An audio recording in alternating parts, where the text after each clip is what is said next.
Hello everyone, स्वागत है आपका अपने चैनल ब्राइट फ्यूचर एकेडमी में। आज मैं आप लोगों को पिछले वीडियो को ही आगे बढ़ाते हुए एक नया वीडियो तैयार किया है, जिसमें आज हम लोग जानेंगे कि वेक्टर का क्रॉस प्रोडक्ट कैसे निकाला जाता है। तो आज के टॉपिक में हम लोग सीखेंगे वेक्टर का क्रॉस प्रोडक्ट कैसे निकालेंगे। जैसे हमारे पास वेक्टर दिया रहेगा, अगर कि उसका बोले कि क्रॉस प्रोडक्ट निकालो तो किस प्रकार से निकालेंगे। तो आज का हमारा जो टॉपिक है cross product of a vector. किसी वेक्टर का हम लोग क्रॉस प्रोडक्ट किस प्रकार से निकालेंगे। आज हम लोग इस वीडियो में क्रॉस प्रोडक्ट के बारे में जानेंगे और इससे संबंधित जो भी गुणधर्म है उसके बारे में अध्ययन करेंगे। तो सबसे पहले हम आज क्रॉस प्रोडक्ट निकालना सीखते हैं। तो क्रॉस प्रोडक्ट कैसे निकालेंगे, तो सबसे पहले मान लिया कि माना कि लेट अस अज्यूम हमारे पास दो वेक्टर दिए गए हैं। Suppose a vector equal to है a1 i cap plus b1 j cap plus c1 k cap, और दूसरा वेक्टर है b वेक्टर इक्वल टू है a2 i cap plus b2 j cap plus c2 k cap. तो अगर के हमें इस वेक्टर का क्रॉस प्रोडक्ट निकालना है, क्रॉस प्रोडक्ट कहने का मतलब है a क्रॉस b का मान निकालना है कि a क्रॉस b का मान कैसे निकाला जाएगा। तो a क्रॉस b का मान जब हमारे पास दो सदिश दिए रहेंगे तो हम लोग a क्रॉस b का मान निकालने के लिए डिटर्मिनेंट का उपयोग करते हैं। तो हम लोग लिखेंगे a cross b equal to determinant i cap j cap k cap. लिखने के बाद यहाँ पे हम दोनों वेक्टर को एक एक करके लिखेंगे। तो पहले वाले रो में हम लोग पहले वाले वेक्टर को लिखेंगे। पहले वाले वेक्टर को लिखने का मतलब है कि पहले वाले वेक्टर का जो गुणांक है हम लोग उसे लिखते हैं। तो यहाँ पे जो वेक्टर का गुणांक है a1 b1 c1 जो पहले वाले वेक्टर का गुणांक है, उसके बाद जो दूसरे वाले वेक्टर का गुणांक है वो है a2 b2 और c2। इसके बाद हम लोग क्या करेंगे कि इस डिटर्मिनेंट को हल कर देंगे। तो मैथमेटिक्स रूल में जैसे डिटर्मिनेंट को हल किया जाता है, ठीक उसी प्रकार हम लोग इस डिटर्मिनेंट को हल करेंगे, जिसके फलस्वरूप इन दो सदिशों का जो हम लोग क्रॉस प्रोडक्ट निकाल रहे हैं उससे कुछ हमें नया प्राप्त होगा, और वो भी एक सदिश ही प्राप्त होता है। तो अगर के बात करें कि क्रॉस प्रोडक्ट का परिभाषा क्या है, तो जब दो सदिश का गुणनफल एक सदिश प्राप्त होता है तो उसे सदिश का क्रॉस प्रोडक्ट कहते हैं, मतलब सदिश गुणनफल कहते हैं। तो यहाँ पे अगर कि हम हल करना चाहें तो सबसे पहले मैं इस डिटर्मिनेंट को i कैप के साथ खोलूँगा। तो ये जो डिटर्मिनेंट है इसका ऑर्डर है हमारे पास 3 क्रॉस 3। उसे हम लोग सबसे पहले रिड्यूस करेंगे छोटे ऑर्डर में। छोटे ऑर्डर करने का मतलब 2 क्रॉस 2 में लाएंगे। तो किस प्रकार से लाया जाता है, सपोज मैंने इस डिटर्मिनेंट को i कैप के साथ खोला है, तो इसके सामने वाले जो दोनों रो और कॉलम है उसको बंद कर देंगे। बंद करने के बाद जो भी एलिमेंट हमें यहाँ पे दिखाई देंगे हम उसको लिख देंगे। तो यहाँ पे बंद करने के बाद हमें दिखाई देगा b1 c1 b2 c2। ठीक, उसके बाद सेकेंड वाले के साथ ओपन करेंगे माइनस j कैप। सेकेंड वाले के साथ ओपन करेंगे तो क्या मिलेगा, तो सामने वाले को बंद कर देंगे तो हमें मिलेगा यहाँ पे a1 c1 a2 c2। ठीक, इसके बाद थर्ड वाले के साथ k कैप के साथ जब हम लोग ओपन करेंगे तो क्या मिलेगा, तो इसके सामने वाले रो और इसके सामने वाले कॉलम को बंद करने के बाद जो हमें प्राप्त होता है a1 b1 a2 b2। ये जो हमारा 3 क्रॉस 3 का डिटर्मिनेंट है, अब हमारा यहाँ पे जो मिल रहा है 2 क्रॉस 2 का डिटर्मिनेंट है। तो इससे फिर से हल करेंगे। तो i कैप के साथ हम लोग जब ओपन करेंगे यहाँ पे, तो यहाँ से हम लोग मल्टीप्लिकेशन को स्टार्ट करते हैं। c2 b1 माइनस, फिर यहाँ से मल्टीप्लाई करना है b2 c1। फिर सेकेंड वाले के साथ इसी प्रकार से लिखेंगे j cap c2 a1 minus a2 c1। इसके बाद k कैप के साथ अगर के हम खोलेंगे तो k कैप के साथ क्या मिलेगा, b2 a1 minus a2 b1। इस प्रकार से ये जो सदिश हमारे पास दिए गए हैं दो सदिश, इनका जो क्रॉस गुणनफल प्राप्त होता है इस प्रकार से प्राप्त होता है। तो बोल सकते हैं कि यह जो है एक फॉर्मूला के रूप में भी इस्तेमाल कर सकते हैं। लेकिन जिस समय मैं क्वेश्चन डिस्कस करूंगा उस समय इस फॉर्मूला का कोई इस्तेमाल नहीं करूंगा। मैं बताऊंगा कि वेक्टर का शॉर्टकट क्रॉस गुणनफल किस प्रकार से निकाला जाता है। तो अगर के फॉर्मूला से चलेंगे तो फॉर्मूला थोड़ा याद करना लेंदी हो जाएगा, फॉर्मूला हम लोग याद नहीं कर सकते हैं। तो फॉर्मूला याद नहीं करेंगे, प्रैक्टिस वाले सेशन में वेक्टर का प्रैक्टिस सेशन बहुत ही जल्दी आएगा, उसमें हम लोग वेक्टर का क्रॉस प्रोडक्ट निकालने सीखेंगे कि जब हमारे पास दो सदिश दिए हैं तो उन दोनों सदिशों का क्रॉस प्रोडक्ट किस प्रकार से निकालते हैं, क्रॉस गुणनफल किस प्रकार से निकालते हैं। ठीक, इसके बाद अगर के जब हमारे पास दो सदिश, ध्यान देंगे ये जब इस प्रकार से सदिश दिया रहेगा तब हम लोग इसके सहारे वेक्टर का क्रॉस प्रोडक्ट निकालते हैं। जस्ट इसके बाद अगर के हमारे पास दो सदिश दिए हुए हैं, दो सदिश कहने का मतलब ए और बी, फिर से मान लिए कि ए और बी हमारे पास दो सदिश है, दोनों के बीच में जब कुछ कोण दिया रहे कि सदिश के बीच में इतना कोण है, तब उनका जब हमें क्रॉस गुणनफल निकालना होगा तो किस प्रकार से निकालेंगे। तो क्रॉस गुणनफल निकालना है, सपोज यही मान लिए कि हमारे पास एक सदिश ए है और दूसरा सदिश बी है, इन दोनों सदिशों के बीच का कोण थीटा है।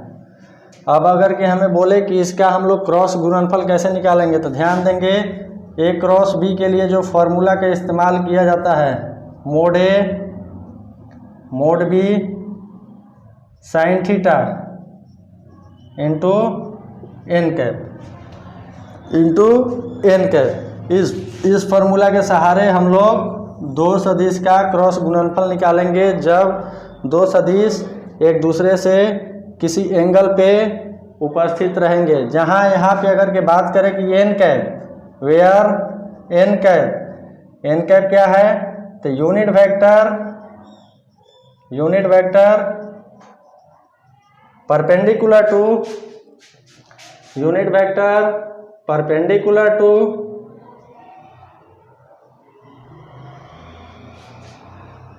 ए एंड बी, मतलब ए और बी वेक्टर के दोनों के परपेंडिकुलर लंबवत दिशा में जो एकांक सदिश का मान होता है वही एन कैप कहलाता है। तो एन कैप का मान हम लोग निकालेंगे। ध्यान देंगे कि ए और बी दोनों सदिश के जो लंबवत दिशा में सदिश होता है उसी को हम लोग बोलते हैं एन कैप। तो एन कैप का मान हम लोग निकालेंगे जब आगे चलेंगे तब। अगर कि यहाँ से कभी कभी क्वेश्चन बोलता है कि एन कैप का भी मान निकालने के लिए अगर कि हमें इस्तेमाल करना होगा तो एन कैप का फॉर्मूला यहीं से निकल के आएगा। तो एन कैप इक्वल टू बोल सकते हैं ए क्रॉस बी बटा में मोड ए और ए मोड बी। तभी हमने पीछे जब दो सदिश हमारे पास दिए रहेंगे ए और बी तो उनका हम लोग क्रॉस प्रोडक्ट आसानी से निकाल सकते हैं। मोड ए कहने का मतलब है सदिश ए का परिणाम और मोड बी कहने का मतलब है सदिश बी का परिणाम।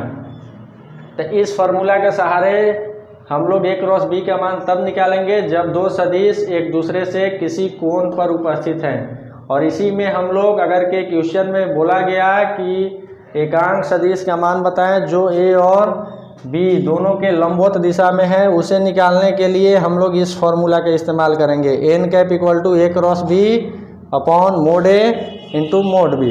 तो ये था हमारे पास क्रॉस प्रोडक्ट। उसके बाद हम लोग देखेंगे क्रॉस प्रोडक्ट का क्या क्या गुण होता है, इससे संबंधित प्रॉपर्टीज ऑफ क्रॉस प्रोडक्ट कि क्रॉस प्रोडक्ट का क्या क्या गुण धर्म होता है।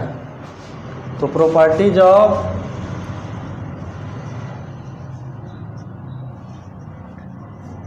क्रॉस प्रोडक्ट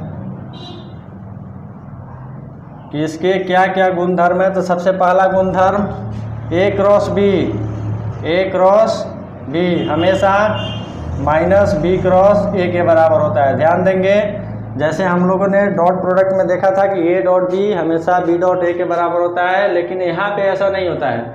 ए क्रॉस बी का जो मान होगा वो माइनस बी क्रॉस ए के बराबर होता है। इसी नियम को बोला जाता है लॉ ऑफ कम्यूटेटिव और एसोसिएटिव।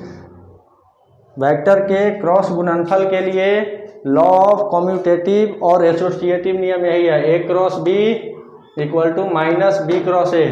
उसके बाद सेकेंड जो गुणधर्म है A cross B plus C, अगर कि इस टाइप से दिया रहेगा तो हम लोग इसको ऐसे भी लिख सकते हैं ए क्रॉस बी प्लस ए क्रॉस सी, इस प्रकार से निकाल के हम लोग बहुत ही आसानी से जोड़ सकते हैं। वेक्टर सदिश गुणनफल के इस गुणधर्म को बोला जाता है बंटन का नियम, लॉ ऑफ डिस्ट्रीब्यूटिव। तो यही दो नियम है। इसके अलावा और भी कुछ पॉइंट यहाँ पे याद करने वाला है जिसे हम लोग याद रखेंगे या फिर निकाल भी सकते हैं कि किस प्रकार से निकाला जाता है। तो पहला पॉइंट है यहाँ पे नोट पॉइंट, जो तीसरा नंबर दिया गया है यहाँ पे, आई क्रॉस आई बराबर जे क्रॉस जे बराबर के क्रॉस के। ये जो होता है हमेशा जीरो वेक्टर के बराबर होता है। ये जो होता है हमेशा जीरो वेक्टर के बराबर होता है। आई क्रॉस आई, जे क्रॉस जे, के क्रॉस के। इसके अलावा अगर के बात करें कि आई क्रॉस जे कितना होगा, जे क्रॉस के कितना होगा और के क्रॉस आई कितना होगा, या जे क्रॉस आई कितना होगा। अगर इस टाइप से अगर हमें कहीं पर बताना है तो ध्यान देंगे, सबसे पहले हम यहाँ पे अपना अक्ष बना लेते हैं। अक्ष से हम लोग बताएंगे कि किस प्रकार से सदिश गुणनफल निकाला जाता है। तो एक्स दिशा है, एक्स डायरेक्शन, वाई डायरेक्शन, और ये है जेड डायरेक्शन। ये है मूल बिंदु। तो एक्स दिशा में जो स्थिति सदिश का मान होता है उसको बोलते हैं आई कैप, वाई दिशा में जे कैप और जेड दिशा में के कैप। यहाँ पे ध्यान से देखेंगे, अगर के आई क्रॉस जे का मान निकाल रहा था, आई क्रॉस जे कहने का मतलब है कि आई को जे की दिशा में घुमा देना है। आई को जे की दिशा में घुमाने के बाद जो उन दोनों के लंबवत दिशा में एकांक सदिश प्राप्त होता है, वही जो होता है आई क्रॉस जे के बराबर होता है। तो यहाँ पे देखेंगे, जब हम लोग आई को जे की दिशा में घुमा रहे थे, इन दोनों के लंबवत दिशा में जो सदिश है उस सदिश के कैप के बराबर है। ठीक इसी प्रकार जे क्रॉस के कहने का मतलब जे को के की दिशा में घुमा देना है, तो इसके लंबवत दिशा में जो सदिश होगा वो आई कैप के बराबर होगा। ठीक इसी प्रकार के क्रॉस आई, के को घुमा देना है आई की दिशा में, तो जो लंबवत दिशा में सदिश मिलेगा वो मिलेगा जे कैप के बराबर। ठीक इसी प्रकार से अगर कि हमें बोले कि जे क्रॉस के आई का मान कितना होगा, जे क्रॉस आई का मान कितना होगा, तो यहाँ पे हम लोगों को क्या करना है कि जे को घुमा देना है आई की दिशा में। जो सदिश मिलेगा इन दोनों के लंबवत दिशा में वो अंदर की ओर मिलेगा, जिसका डायरेक्शन अंदर की ओर होगा। तो अगर के ऊपर में जेड डायरेक्शन में अगर के इधर के कैप है, तो इसके जस्ट नीचे पीछे वाले डायरेक्शन में यहाँ पे जो हमें सदिश प्राप्त होगा वो हमें माइनस के कैप के बराबर प्राप्त होगा। इस प्रकार से हम लोग किसी भी वेक्टर का सदिश गुणनफल आसानी से निकाल सकते हैं। अगर के प्रूव करना है कि आई क्रॉस आई, जे क्रॉस जे, के क्रॉस के किसके बराबर होगा, तो इसको भी आसानी से प्रूव कर सकते हैं। जानते हैं हम लोग कि ये जीरो वेक्टर के बराबर होता है, तो जीरो वेक्टर के बराबर होता है तो हम लोग बहुत ही आसानी से इसको प्रूव करते हैं। जैसे आई क्रॉस आई दिया हुआ है, आई क्रॉस आई देने का मतलब क्या है, तो हम लोग उसी फार्मूला से चलेंगे ए क्रॉस बी वाले से। तो ये होता है mod i sine theta into N cap n cap कहने का मतलब है इन दोनों के लंबवत दिशा में जो एकांक सदिश का मान रहेगा। तो यहाँ पे ध्यान देंगे, यहाँ पे अगर के बात करें कि थीटा का मान कितना है, तो दोनों सदिश बराबर हैं। आई क्रॉस आई, ए का भी मान आई के बराबर है, बी का भी मान आई के बराबर है। तो जब हम लोग यहाँ पे वैल्यू रखेंगे थीटा इक्वल टू जीरो, तो साइन जीरो का मान जीरो के बराबर होता है, साइन जीरो का मान जीरो के बराबर होता है। तो इस प्रकार से ये जो हमें प्राप्त होता है जीरो वेक्टर के बराबर प्राप्त होता है। तो इस प्रकार से हम लोग बोल सकते हैं कि आई क्रॉस आई, जे क्रॉस जे, के क्रॉस के हमेशा जीरो वेक्टर के बराबर होता है। तो यहाँ पे अगर के बात करें कि आई कैप का जो मैग्नीट्यूड है वो किसके बराबर है, तो ध्यान देंगे फिर से, जो आई कैप है एकांक सदिश है जिसका परिणाम हमेशा एक के बराबर होता है। इसके बाद हम लोग क्रॉस प्रोडक्ट के बेनिफिट के बारे में जानेंगे कि क्रॉस प्रोडक्ट के सहारे हम लोग क्या क्या कर सकते हैं। तो क्रॉस प्रोडक्ट का सबसे जो पहला बेनिफिट है, हम लोग किसी भी त्रिभुज का एरिया बहुत ही आसानी से निकाल सकते हैं। कहने का मतलब एरिया ऑफ ट्रायंगल, किसी भी त्रिभुज का क्षेत्रफल बहुत ही आसानी से निकाल सकते हैं। और सेकेंड, किसी समांतर चतुर्भुज का भी क्षेत्रफल आसानी से निकाल सकते हैं हम लोग क्रॉस गुणनफल का इस्तेमाल करके। तो एरिया ऑफ ट्रायंगल और एरिया ऑफ पैरेललोग्राम बहुत ही आसानी से हम लोग वेक्टर के क्रॉस प्रोडक्ट का इस्तेमाल करके निकाल सकते हैं। तो आइए आज हम जानते हैं एक एक करके कि दोनों को किस प्रकार से निकाला जाता है जब हमारे पास वेक्टर पता रहे। अगर के वेक्टर नहीं भी पता है, अगर के शीर्ष पता रहे, उसके सहारे हम लोग त्रिभुज का क्षेत्रफल और समांतर चतुर्भुज के क्षेत्रफल को कैसे निकालते हैं। तो सबसे पहला है यहाँ पे एरिया ऑफ ट्रायंगल की त्रिभुज का क्षेत्रफल कैसे निकालेंगे।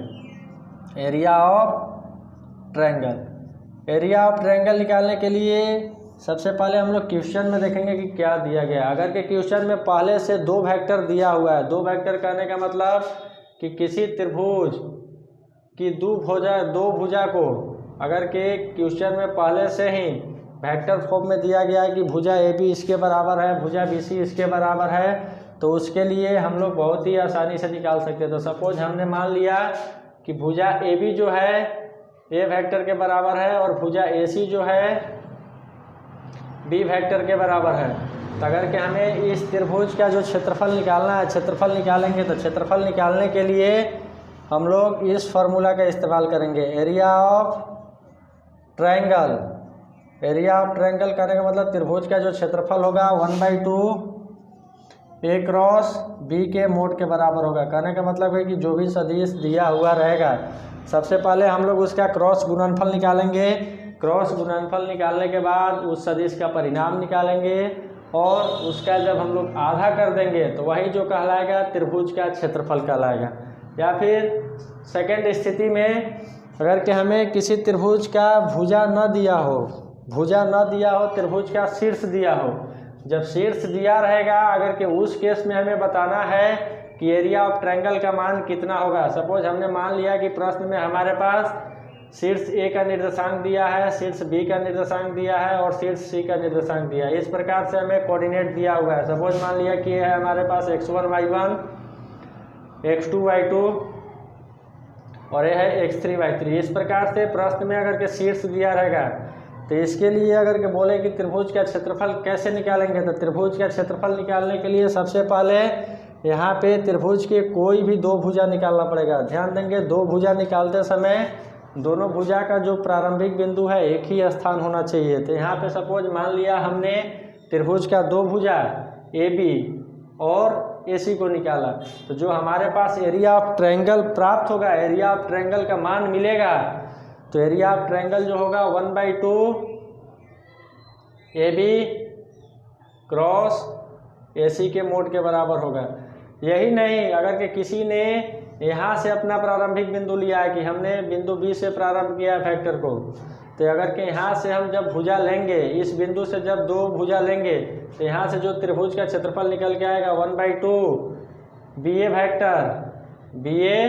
Vector cross B C vector, B A vector cross B C vector. या फिर किसी ने अगर के इस बिंदु से प्रारंभिक दो सदिश को लिया, मतलब ये जो है दो सदिश का प्रारंभिक बिंदु अगर के सी है, तो उस स्थिति में जब हमें त्रिभुज का क्षेत्रफल निकालना है तो हम लोग इस्तेमाल करेंगे 1/2 सी ए क्रॉस सी बी, सी ए क्रॉस सी बी। जब हम लोग प्रैक्टिस करेंगे वेक्टर का, जब प्रैक्टिस सेशन में हम लोग कुछ सवाल बनाएंगे, तो उस समय मैं बताऊंगा कि वेक्टर जब किसी भी त्रिभुज का शीर्ष दिया है तो उसका भुजा कैसे निकालेंगे, उसका क्षेत्रफल कैसे निकालेंगे।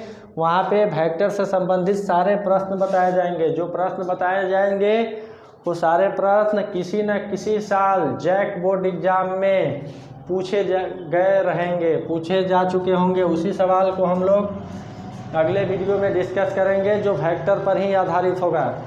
इसके बाद सेकेंड वाला केस है एरिया ऑफ पैरेललोग्राम। पैरेललोग्राम कहने का मतलब समांतर चतुर्भुज का क्षेत्रफल कैसे निकालेंगे वेक्टर के क्रॉस प्रोडक्ट के सहारे। तो सपोज हमने मान लिया कि हमारे पास एक समांतर चतुर्भुज ABCD है, एक समांतर चतुर्भुज ABCD है जिसके दो भुजाएं आमने सामने की भुजाएं हैं। प्रश्न में अगर के दिया है तो ठीक है, नहीं दिया है अगर के निर्देशांक के पदों में दिया है तो हम लोग उसके भुजा को निकालेंगे। तो मैंने मान लिया कि ABCD एक समांतर चतुर्भुज है जिसके दो भुजा, यहीं पे हमने एक प्रारंभिक बिंदु को नोट किया कि प्रारंभ A से प्रारंभ होने वाली दो भुजा, एक भुजा है AB और दूसरा भुजा है AD। तो AB जो है A वेक्टर के बराबर है और दूसरा जो AD है A जो है B वेक्टर के बराबर है। इस केस में जब हमें क्षेत्रफल निकालना रहेगा, समांतर चतुर्भुज का क्षेत्रफल निकालना रहेगा, तो हम लोग इस फॉर्मूला का इस्तेमाल करेंगे। तो area of parallelogram equal to A cross B, मतलब इन दोनों वेक्टर का हम लोग सबसे पहले क्रॉस प्रोडक्ट निकालेंगे। उसका जो परिणाम होगा, मोड लगा दिए, कहने का मतलब है कि उसका जो परिणाम होगा वही जो है समांतर चतुर्भुज का क्षेत्रफल कहलाएगा। मतलब जो मिलेगा वैल्यू A क्रॉस B के मोड से वही जो होगा समांतर चतुर्भुज का क्षेत्रफल होगा।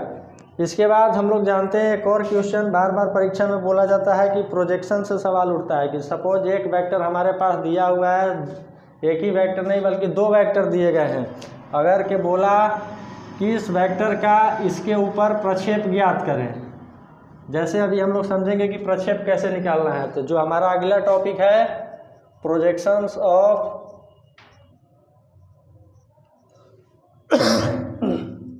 Two vectors. सपोज मैंने माना यहाँ पे कि लेट अस अज्यूम A और B दो वेक्टर है, A एंड B दो वेक्टर है। अब प्रश्न किस प्रकार से पूछा जाता है? फर्स्ट, फाइंड प्रोजेक्शन ऑफ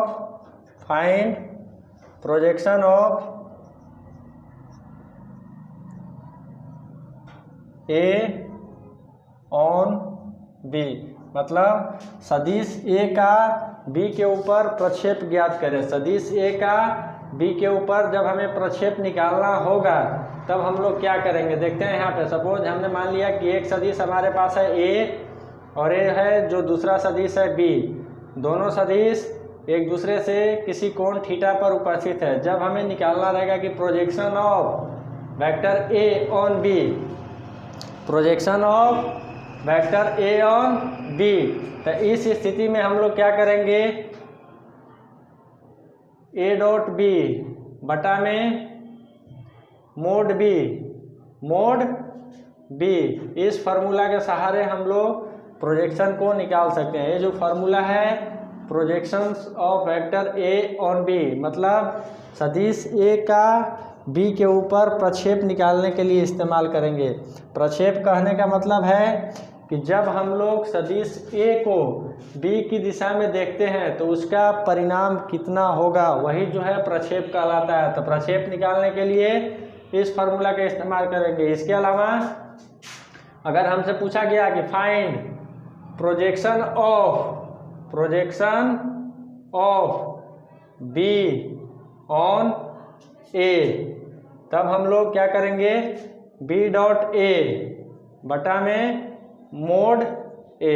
अगर के हम इसको याद करने का तरीका बताया तो सबसे पहले ध्यान देंगे कि जिस वेक्टर पे निकालना है projection of A on B, कहने का मतलब है कि A वेक्टर का प्रक्षेप B के ऊपर निकालना है। तो उसको हम लोग जिसके ऊपर निकालना रहेगा उसको नीचे रखेंगे और दोनों वेक्टर का डॉट गुणनफल ऊपर में रखेंगे। सेम चीज़ यहाँ पे projection of B on A, किस पे निकालना है, A पे निकालना है, तो इसके मैग्नीट्यूड को नीचे रखेंगे और उसके बाद वेक्टर का डॉट गुणनफल कर देंगे। A डॉट B बोले या फिर B डॉट A, दोनों बराबर होता है। हमने पिछले वीडियो में देखा था कि A डॉट B जो है B डॉट A के बराबर होता है।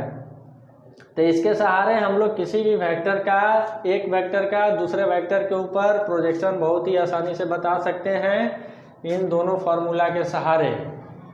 इसके बाद आइए हम लोग देख लेते हैं कि वेक्टर, पूरे वेक्टर में हमने क्या पढ़ा था। हमने पहले वीडियो में सबसे पहले आपको बताया था कि वेक्टर क्या होता है या कितने प्रकार का होता है, उससे संबंधित वहाँ पे हम लोग बात किए थे। इसके अलावा वहाँ पे वेक्टर के डायरेक्शन रेशियो और डायरेक्शन कोसाइन के बारे में बात हुआ था। उसके बाद सेकेंड वीडियो में हमने देखा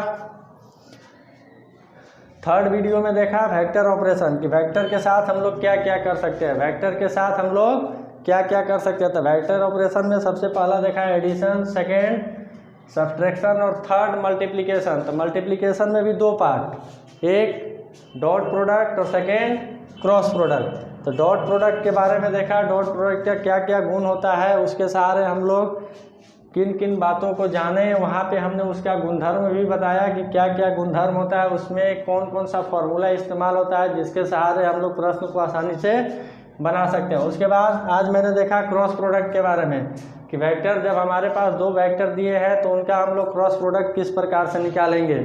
तो क्रॉस प्रोडक्ट निकाला, उसके बाद क्रॉस प्रोडक्ट का क्या क्या गुणधर्म हो सकता है, क्या क्या प्रॉपर्टीज है उसको देखें, मतलब प्रॉपर्टीज ऑफ क्रॉस प्रोडक्ट। उसके बाद हमने देखा कि इसके क्या क्या बेनिफिट्स हो सकते हैं, क्रॉस प्रोडक्ट के सहारे हम लोग क्या क्या कर सकते हैं। तो हमने सबसे पहले क्रॉस प्रोडक्ट के सहारे त्रिभुज के क्षेत्रफल निकालने के लिए फॉर्मूला बताया। उसके बाद समांतर चतुर्भुज के क्षेत्रफल को भी निकालने के लिए फॉर्मूला बताया। इसके बाद जो हमने लास्ट में पढ़ा प्रोजेक्शन पढ़ा, प्रोजेक्शन अगर कि हमारे पास दो सदिश दिया हुआ है और बोले कि किसी सदिश ए का दूसरे के ऊपर प्रक्षेप निकालना है तो हम लोग किस प्रकार से निकाल सकते हैं, तो उसके लिए भी हमने यहाँ पे फॉर्मूला बताया है। तो आज के वीडियो तक जो पहले से और अभी तक के जो वीडियो है इसमें हमने वेक्टर से संबंधित थ्योरी जो भी है पढ़ लिया। इसके बाद हम लोग वेक्टर का प्रैक्टिस सेशन करेंगे। वेक्टर में जो सवाल पूछे गए हैं, स्पेशली जैक बोर्ड एग्जाम में जो पूछे गए हैं प्रीवियस ईयर के क्वेश्चन, हम उसी के बारे में